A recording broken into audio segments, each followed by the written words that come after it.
แดดแท้แดดว่าสบายดีจ้าสบายดีพี่น้องสบายดีสุขุสุขคนจ้าจะพาเปิดจะพาเบื่อไปเด้อ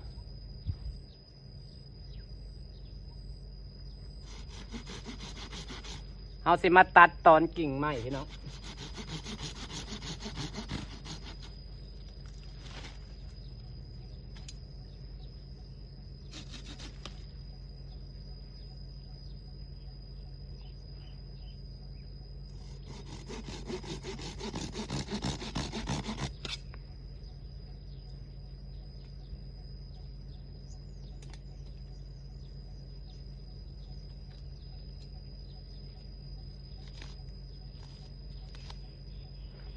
สิตอนใส่กิ่งใส่กิ่งมักกะทันเฮาเพราะอันนี้เป็นมักทันบ้านเด้เป็นมักกะทันบ้านนะที่ถอนใส่กิ่งมักกะทันเฮาพี่น้อง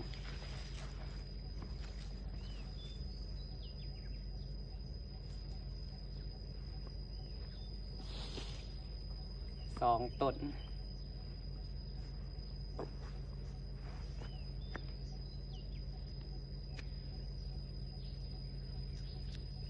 ก่อนสิตอนกับสิทางหญ้าก่อนนะ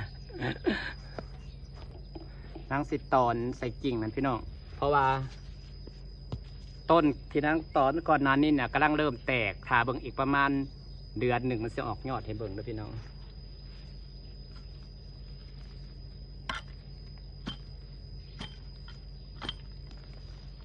กำลังเห็นสีเขียวๆออกมาแล้วพี่น้องดีใจอยู่เพราะว่าเรียนตอนครั้งแรกคันนะ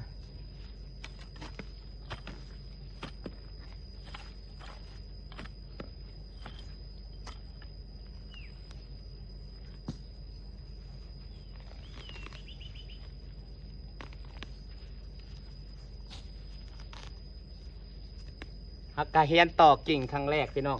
กระติดให้นางเลยดิกำลังขึ้นสีเขียวๆนิดหน่อยกำลังแบบจ่อยอดเขียวให้นางคันหมดเป็นนักกระตอนใหม่นะครับว่าเขากำลังเริ่มเฮียนตอนกิ่งไม้นะเริ่มเฮียนตอนกิ่งไม้แล้วก็เฮียนซ้ำต้นไม้คันเป็นต่อไปครับกันพอเซียนเขาก็จะได้ตอนต้นไม้ไปขายพี่น้องว่าจะเป็นไส้กระหลอกไส้เกาหลีพวกต้นนี้คันเป็นต้นใหญ่นี่มันกระสีแพงนี่กิ่งหมอกกิ่งไม้เขาก็ต้องเฮียนตอนเฮียนซ้ำว่าต่อไปนั่งก็ต้องอยู่กับต้นหมอกต้นไม้อย่างสี่กะถือโอกาสกะซ้ำต้นไม้ขายไปนำ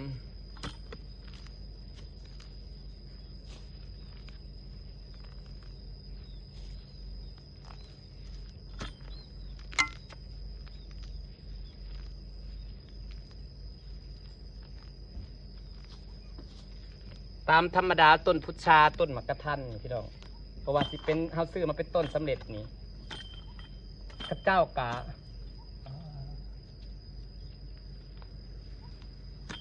เจ้ากะแบบว่าอันนี้อยู่แล้วเป็นการตอนแบบว่า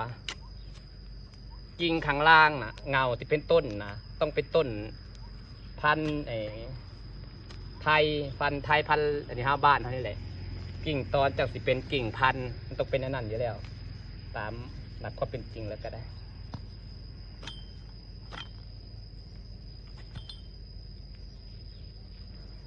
เดี๋ยวเราสิพาไปเอากิ่งนะคะ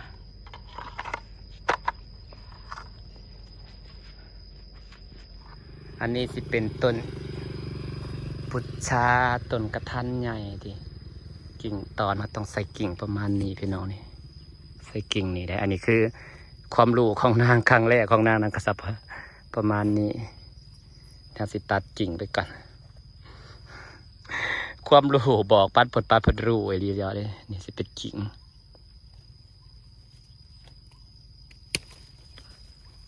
กิ่งประมาณนี้เนาะแก่เนี่ยอ่อนเนี่ยเพิ่งกิ่งอีกก็เอากิ่งประมาณไหนประมาณใดพี่เด้อนางกระสิบไปตอนออนไลน์ก็ยันบทติดกิ่งตากิ่งประมาณนี้แหละนี่ติดบทติดก็ไปเบิกน้ำกันนะจ้ามือใหม่มือสมัครเกล่นพี่น้องก็ติดก็ถือว่าดีไปแต่ว่าอันนั้นนะเริ่มออกเลยได้เห็ดน้ำกันพี่น้องเขาเอาขอที่เป็นขอแบบนี้ได้พี่น้องเป็นขอตาเพราะว่าสิติดตัวตะกานี่แหละ ราะว่าไปเรียนมาจาก YouTube มาแล้วก็สิมาตัดก็ใส่มีดคัตเตอร์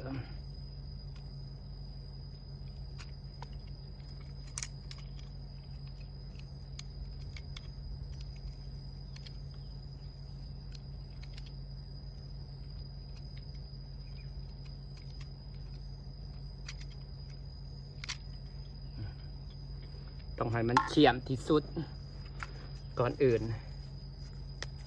ใส่เทปพันก่อนนะคะเพราะว่าเวลาลงต้นแล้วนักพันบนเน็ตต้องพันจริงมัน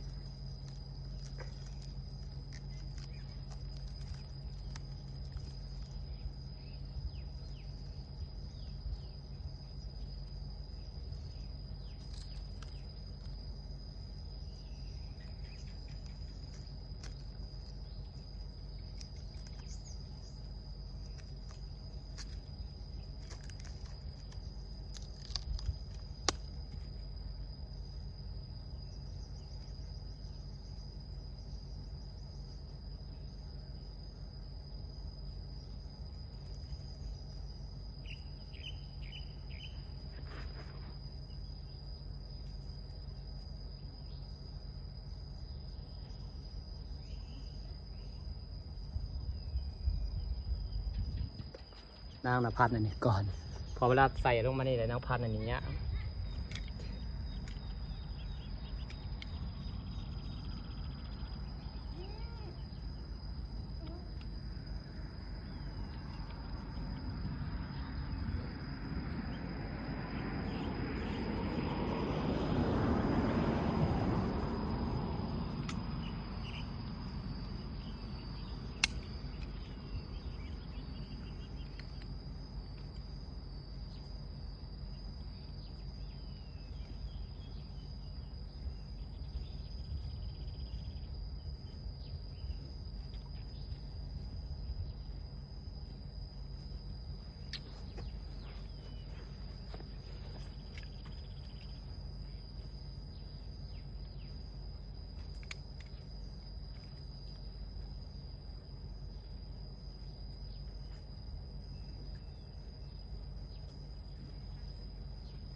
จะเอา2 กิ่งก่อน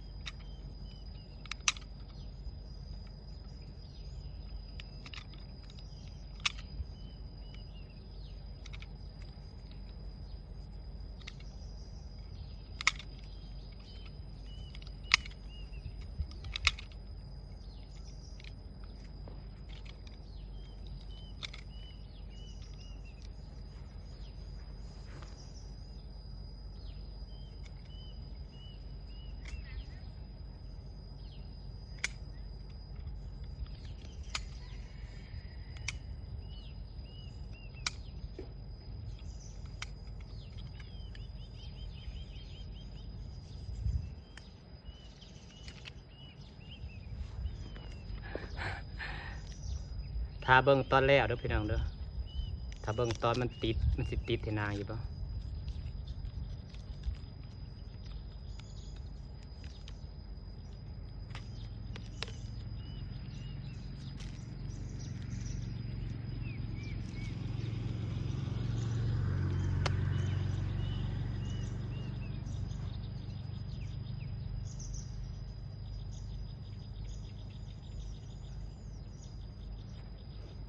เริ่มได้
เขาบอก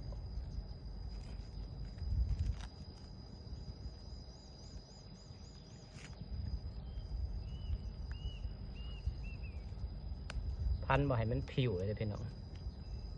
แต่